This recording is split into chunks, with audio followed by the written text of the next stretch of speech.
Can everyone hear me is the other obvious question. Yes, we can hear you. You can hear me, you can see me. Yeah, brilliant. Yeah, thank you. Start talking about buildings. Right, so yeah, our project was very much about buildings. Those of you that are from Sheffield might recognise that little skeleton model of the Diamond Building, which is our new engineering teaching space. I say new, it's 4 or 5 years old now. But that's kind of a reasonable stand-in for most modern buildings, in that for a long time now, they haven't just been kind of glass and concrete and bricks. There's all manner of controlled systems going off in any sort of building, whether it's heating, ventilation, and air conditioning. Our lighting is all digitally controlled in there. The access control is digitally controlled, and a bunch of other things. So we've got a whole load of digitally controlled systems. And the nice thing these days is that that produces an awful lot of data. Now, we can debate whether the kind of sensors inside a system are IoT or not, but certainly where we've got buildings with control, if we wanted more data, IoT is a great way of putting more sensors around and collecting more data. So we have these systems that are digitally controlled, and that now they're very heavily instrumented, and we've got lots of data about them. But what we'd really like to do is use all of that data for something a bit more constructive. I have to kind of walk a fine line between my incredible enthusiasm and my vicious cynicism, because whilst we have these wonderful digital buildings with loads of data and loads of control, some of the actual control algorithms date from kind of the 1970s or so. So, you know, when the room's too cold, we turn the heating on. When the room's too hot, we turn the cooling on. And there might be a bit of PID controlling going on to make sure we don't overshoot things. But ultimately, the control logic isn't doing anything hugely smart and interesting, even though we've got a huge amount of data being pulled into it. What we'd like to do is improve that. But if we want to improve our control, what we really need is some way to predict what the outcome of our control inputs is going to be.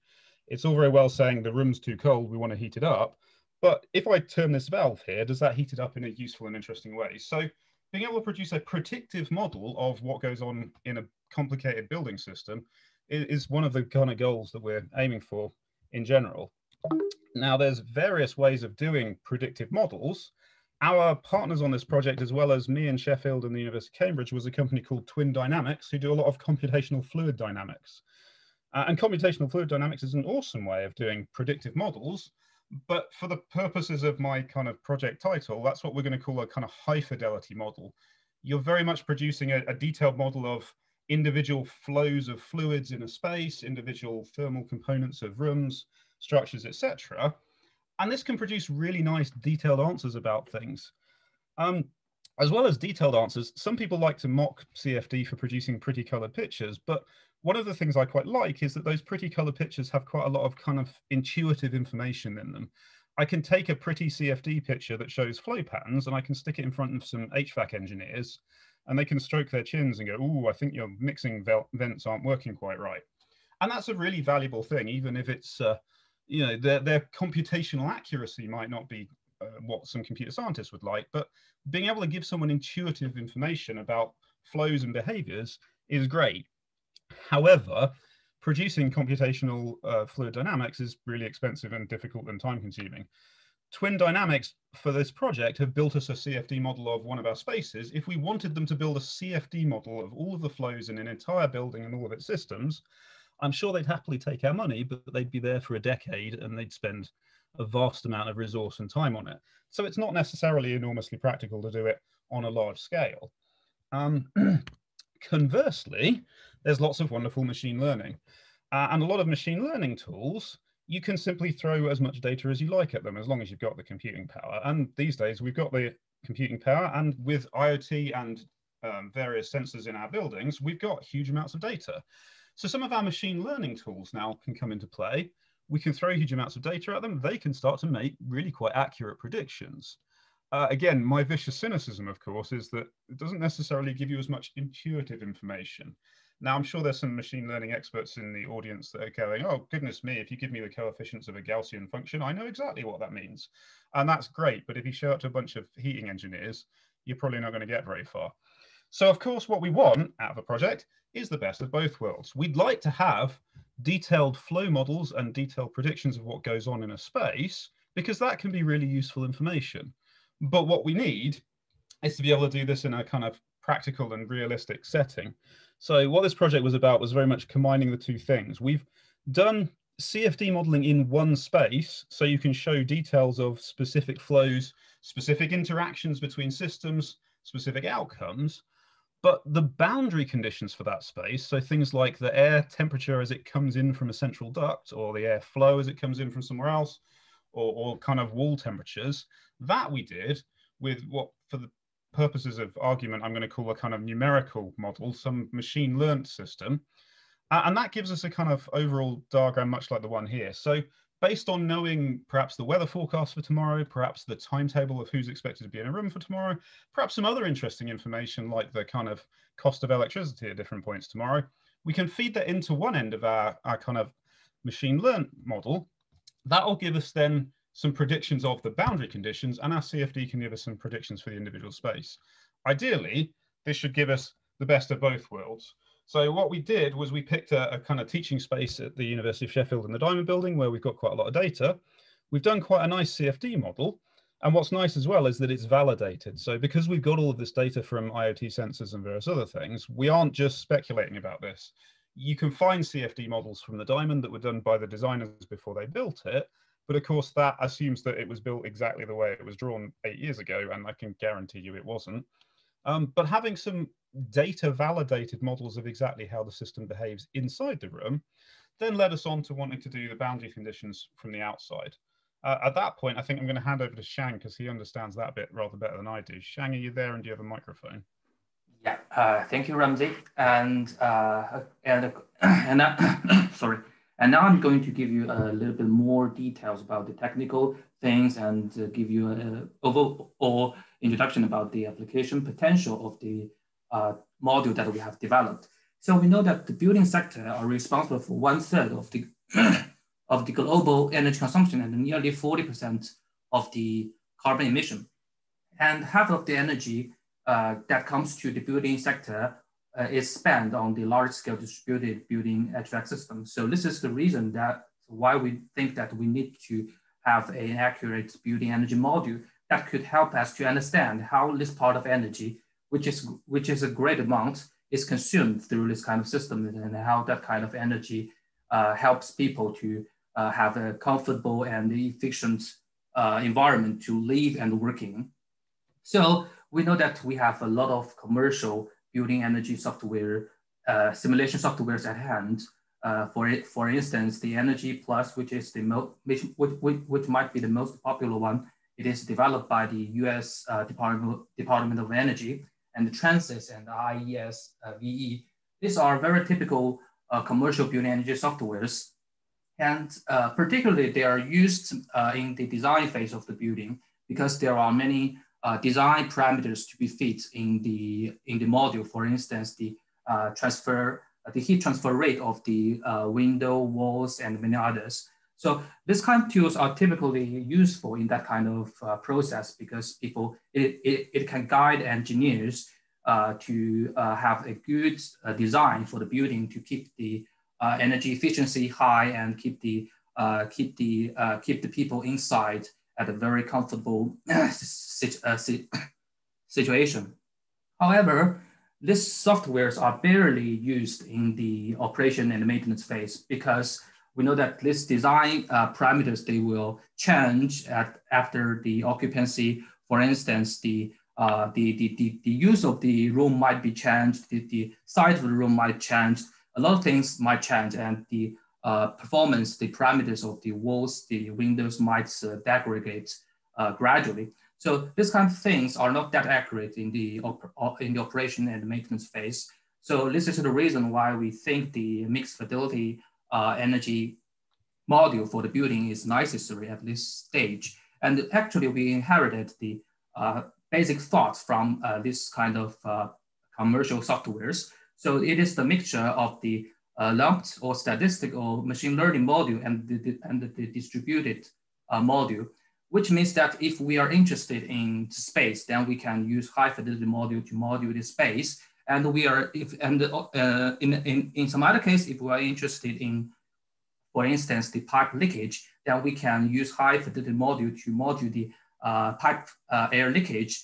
And we can use the lumped module or statistic module to model the rest part of the system.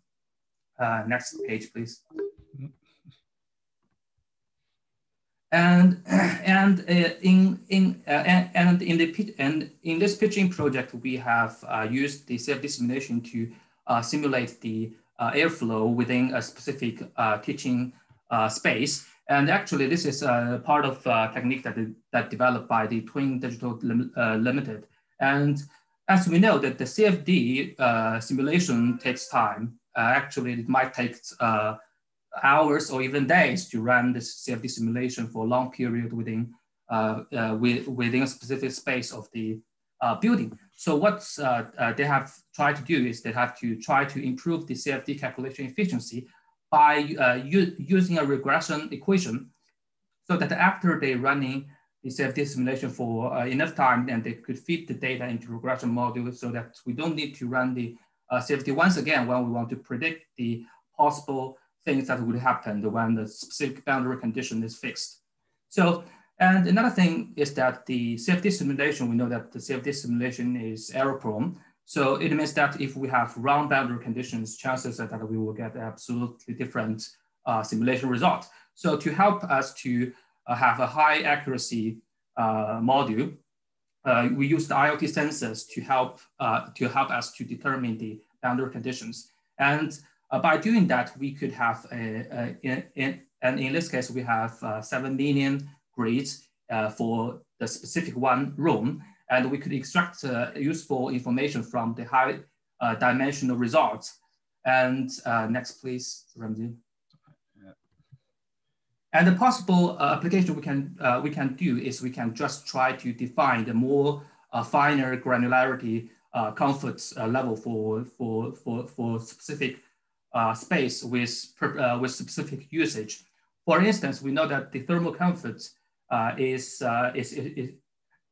there are a lot of factors that could impact the thermal comfort, including the most commonly used temperature and also the air velocity, the air speed, the humidity, and also the radiant temperature. So this kind of parameters can be extracted from the CFD simulation. So in that way, we can understand better how the comfort, how the space is regulated to achieve the requirement from human beings. So we could have two different uses. First one, we could monitor the access condition. We could know, for instance, in the data center, we could understand which is the hottest spot, and then we can do something to change that. And the other thing is that we can do the predictive control, just like Ramsey mentioned. We can predict a what-if scenario. So if people are going to use the room in the next few minutes, then we can precondition the room so that when people come in, we could have a very comfortable and satisfactory environment. So that is all. Thanks, Shang. I can't see the chat to know if there's questions.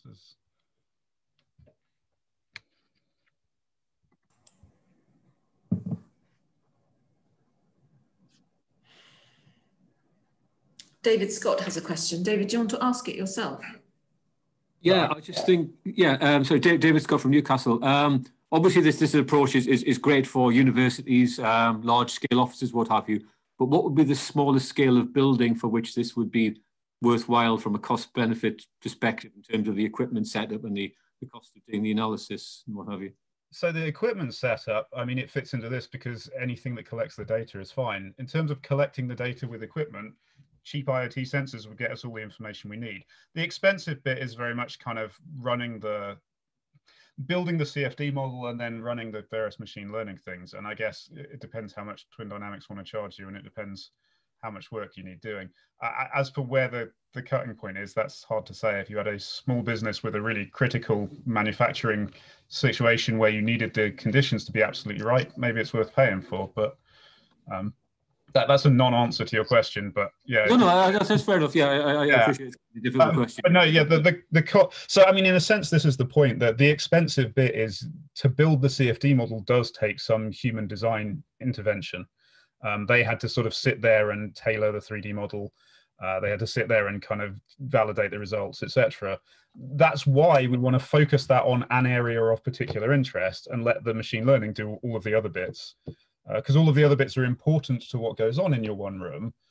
but you don't need a human to do all of that. Whereas you do need a human to do the CFD modeling. Right. Oh, so the equipment, the kit, the IoT side of things is fairly cheap, but it's I mean the data for this fees, is trivial thermistors that kind of they're used by the air conditioner has a thermistor at several points in the room to tell it whether to turn the heating on. But these days they're all digital, so you can get the data out of them. You could do it with a £2 Arduino. And I had a student that put a bunch of, they're called hobo sensors. They're really cheap, easy to distribute sensors. He put 12 of those in the room, and I don't think it cost us that much. Yeah. Okay, thanks. I have a question related to that, and I think you probably covered it all. But obviously, we see a lot of buildings where people are interested in improving the situation in a retrofit case. Yeah. But I think you mentioned that obviously BEM systems and HVAC controls are pretty crude, both from temperature setting and vent positions. I just wondered if there's any sort of low fidelity solution that could be developed out of this, which might be useful for retrofit in existing buildings. Well, I think that that precise control. It depends what you mean by like that. I mean, I think this approach is really good for retrofitting, because what you do is actually measure and understand what's going on in the room as it is. That's where the IoT data was really valuable. We're measuring what is happening, not what we think might happen. Sure. But for retrofit and even for kind of plan fit, the thing I think is really important is that the CFD high fidelity on one area shows you the weird interactions between things. So I mean, I had a really good case. I had a student, she was sat in a lecture theatre with 200 people, and it was a bit hot and stuffy. So the air conditioning decided, oh, we should flush this with some fresh air. And because it's hot, we don't need to preheat the fresh air. And that's perfectly logical application of its control law, but it was January, it was 4 degrees outside, the vent was between her feet and she was wearing a skirt. So she became very motivated to learn about building control. In the overall sense, that bit of cold air didn't, bring the room down too quickly, but in a local sense, it created a huge problem. And that's the kind of thing you get in retrofit situations as well. If I can snake a duct through here, I can get chilled air into this room, but that doesn't necessarily mean it's not going to have a bunch of weird side effects. You need, some of those things, you might not need, CFD to tell you that, as in, just sensible vent positioning might. I know that for very specific things, you might need to, but, a vent where someone sits is always going to be a problem if there's someone sat there. Yeah, our lecture theatres is designed so all of the vents are under all of the seats because they use the floor as a kind of plenum. But that's a whole argument you can have with the HVAC designers. Twin dynamics aren't here, so I can say what I want. You could do the CFD bit quicker and dirtier. They're serious professionals, so do it seriously. Sure. This premise that we're using a kind of a flow model in the room to see these kind of interactions and these kind of effects, whilst we're using a lumped machine learned model for all of the things that lead up to it. Because of course there's an air handling unit, there's a bunch of ducting, there's a bunch of other vents, there's a bunch of other rooms, there's a bunch of solar incidents. All of this matters, but I don't want to have 3 PhDs studying all of that. I just want to use the raw data. And because we've got raw data from all of the other rooms, we can treat it as it's just a room with a temperature and who cares, if that gives us enough information to know how it influences this room. I guess, sorry if I'm taking up too much time. I guess one question would be, at some point, could you effectively allow people to scan buildings or take their existing plans and effectively do a good enough CFD just as a service in the cloud, augment with sensors that you provide, and all of a sudden you have a solution that you can give to people without. I think you're describing Twin Dynamics business model, but they aren't. Okay. Fair enough. Yeah. Could I just follow up on that question? I think you hinted in your presentation that, sorry, it's David again from Newcastle. You hinted that the initial calculations when the building designed didn't correlate exactly with your findings. Did I get that right? Yeah, I haven't. I'm not going to sit here and kind of formally critique anyone's work. I haven't, actually compared the original design. But what I can tell you absolutely is I have the design blueprints that tell you how the ducts are supposed to be built, and have been to the room, and they're not the same thing.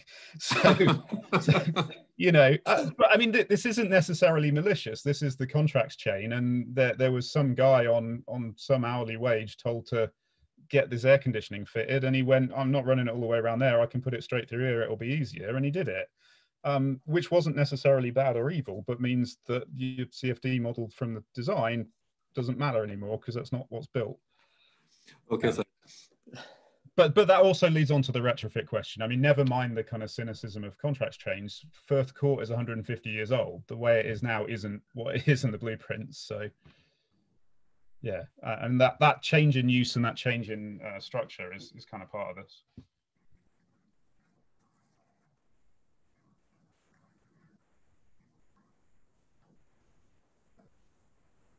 Thank you. So Ramsey and Zhang, I think